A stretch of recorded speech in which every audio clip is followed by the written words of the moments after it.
সকল ছাত্রছাত্রীকে ডাব্লিউবি রাজ টিউটোরিয়ালে জানাই স্বাগত। আজকের এই ভিডিওতে রয়েছে ক্লাস 6-এর ইংলিশ বিষয়ের ওপর পার্ট 8-এর মডেল অ্যাক্টিভিটি টাস্কের সমাধান।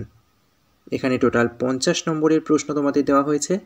ভিডিওটি মনোযোগ সহকারে দেখতে থাকো। চ্যানেলে নতুন হলে চ্যানেলটিকে সাবস্ক্রাইব করতে কিন্তু একেবারেই ভুলো না। 1 নম্বরে বলা হয়েছে read the passage carefully and answer the question that follow. অর্থাৎ একটা প্যাসেজ তোমাদের দেওয়া রয়েছে, সেটা খুব ভালোভাবে তোমাদের পড়তে হবে, সেখান থেকে নিচের প্রশ্নগুলোর উত্তর তোমাদের করতে হবে। তো দেখো নিচে এতে বলা রয়েছে tick the correct answer in the given boxes. অর্থাৎ প্রশ্নগুলোর 3টে করে উত্তরের অপশান দেওয়া রয়েছে, সঠিক উত্তরের অপশানটা তোমাদের বক্সের মধ্যে লিখতে হবে। প্রথমে রয়েছে Taffy save the doll with a, answer হবে অপশান বি নেট। এরপর আছে the girl fell on the, option C এর উত্তরটা হবে সঠিক টেবিল। 3 নম্বরে রয়েছে the policeman doll came when the girl, সঠিক উত্তর হবে অপশান এ ক্রাইড। বিতে দেওয়া রয়েছে fill in the chart with information from the given passage. নিচে একটা চার্ট দেওয়া রয়েছে, বাঁদিকে রয়েছে কজ, ডান দিকে রয়েছে এফেক্ট।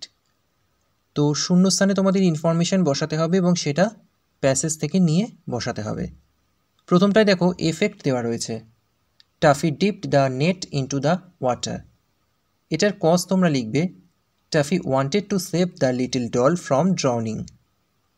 দুইটা দেখো কজ দেওয়া রয়েছে, the little doll fell on to the table. এটার এফেক্ট তোমরা লিখবে her head bang to the table and she began to cry. 3 নম্বরে আবার দেখো এফেক্ট দেওয়া রয়েছে দ্য পুলিশম্যান ডল টকড ফায়ারসলি।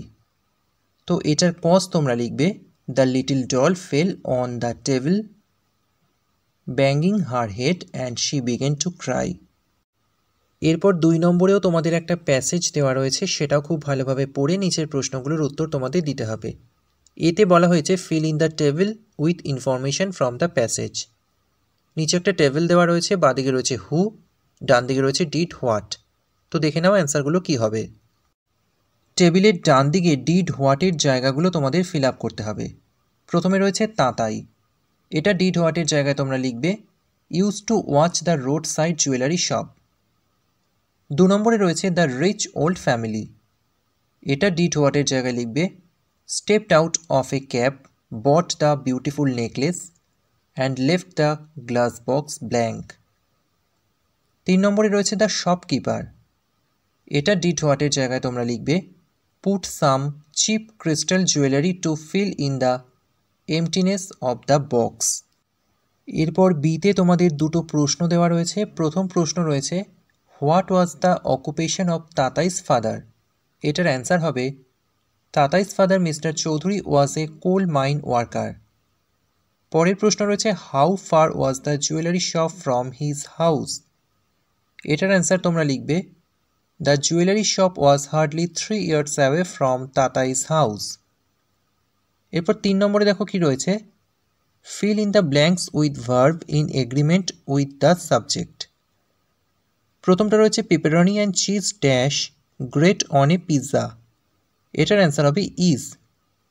এরপর হচ্ছে neither she nor I dash going to school. এটার অ্যান্সার হবে am. The director and producer of the film dash given an interview. এটাও হবে ইজ। এরপর 4 নম্বরে দেখো বেশ কিছু সেন্টেন্স দেওয়া রয়েছে, সেই সেন্টেন্সগুলো কী প্রকারের সেন্টেন্স সেটা তোমাদের আইডেন্টিফাই করতে হবে।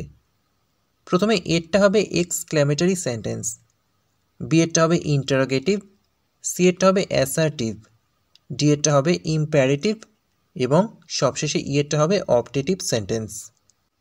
5 নম্বরে দেওয়া রয়েছে classify the underlined word of the given sentences in the correct column. অর্থাৎ যেসব ওয়ার্ডের নিচে আন্ডারলাইন করা রয়েছে সেগুলো কাউন্টেবল নাউন হবে নাকি আনকাউন্টেবল নাউন হবে সেই অনুযায়ী নিচের কলামে বসাতে হবে। প্রথমে রয়েছে সুগার, এটা হবে আনকাউন্টেবল নাউন। এরপর রয়েছে বুক, এটা হবে কাউন্টেবল নাউন। আমব্রেলা, এটাও হবে কাউন্টেবল নাউন। হেয়ার, এটা হবে আনকাউন্টেবল নাউন। গ্লাস, এটা হবে কাউন্টেবল নাউন এবং ওয়াটার হবে আনকাউন্টেবল নাউন। এরপর 6 নম্বরে রয়েছে add prefixes to the words given below and make opposites. অর্থাৎ নিচে যে ওয়ার্ডগুলো দেওয়া রয়েছে তার সঙ্গে প্রিফিক্স যুক্ত করে অপোজিট ওয়ার্ড তৈরি করে লিখতে হবে। প্রথমে রয়েছে রেসপেক্ট, এটা হবে ডিসরেসপেক্ট। কমফর্টেবল, এটা হবে আনকমফর্টেবল। ফরচুন হবে মিসফরচুন। ম্যাচিওর হবে ইম্যাচিওর। লিটারেট হবে ইলিটারেট। 7 নম্বরে রয়েছে make sentences with the following words, অর্থাৎ নিচের দেওয়া ওয়ার্ডগুলো দিয়ে তোমাদের বাক্য রচনা করতে হবে। প্রথমে রয়েছে ডেসপায়ার, এটা লিখতে পারো my friend Aniket always helped me to overcome the despair moments of my life. 2 নম্বরে রয়েছে স্টাডি, এটা লিখতে পারো the man does not look very sturdy. এরপর রয়েছে ড্রনিং, এটা লিখতে পারো I saved the woman from the drowning. 8 নম্বরে বলা হয়েছে suppose you had been to Murshidabad with your parents, write a paragraph in about 60 words about your experience in the historical place. You may use the following hints. অর্থাৎ এখানে বলা হয়েছে তুমি তোমার বাবা মায়ের সঙ্গে মুর্শিদাবাদে গিয়েছো, সেটি একটি ঐতিহাসিক স্থান, তাই সেই জায়গাটা ভ্রমণ করে তোমার যে অভিজ্ঞতা হয়েছে সেটা 60 শব্দের মধ্যে একটা প্যারাগ্রাফ লেখো। প্যারাগ্রাফটা এভাবে লিখতে পারো, last year I visited Murshidabad with my parents. We went there by a bus. We started our journey at about 8 in the morning. We reached our destination after 4 hours. At first, we visited Khoshbagh where Aliporti and Sirajuddoula life is eternal sleep. Then we went to see the Hajardwari Palace, which has 1000 doors, but some of which are false. There are so many precious paintings. I was impressed to see Hajardwari. After that we visited Katgola Garden, Katra Mosque, House of Jagat Seth one by one. Motijil Park is now the main attraction of Murshidabad. We visited the park and we were greatly moved to see the beautiful flowers plants there. We all enjoyed the trip very much. এরপর সবশেষে 9 নম্বরে বলা হয়েছে তোমাদের একটা story তৈরি করতে হবে। সেই স্টোরির হিন্টসগুলো নিচে দেওয়া রয়েছে, সেই হিন্টসের ওপর নির্ভর করে তোমরা একটা স্টোরি তৈরি করবে এবং তার একটা সুইটেবল টাইটেল দেবে। তো দেখা যাক উত্তরটা কী হবে। যে স্টোরিটা তোমরা লিখবে তার টাইটেল তোমরা দিতে পারো এ গ্রিডি ডগ। এরপর তোমরা স্টোরিটা লেখা শুরু করবে। Once a dog went to the marketplace and stole a piece of meat from the butcher shop. The greedy dog runs as fast as he could. He found a bridge in way. When he was going on the bridge, he saw his own reflection in the clean water. He thought that it was another dog which had meat in its mouth.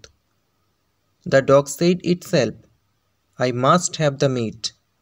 As soon as he opened his mouth to bark, the piece of meat fell down from his mouth into the water.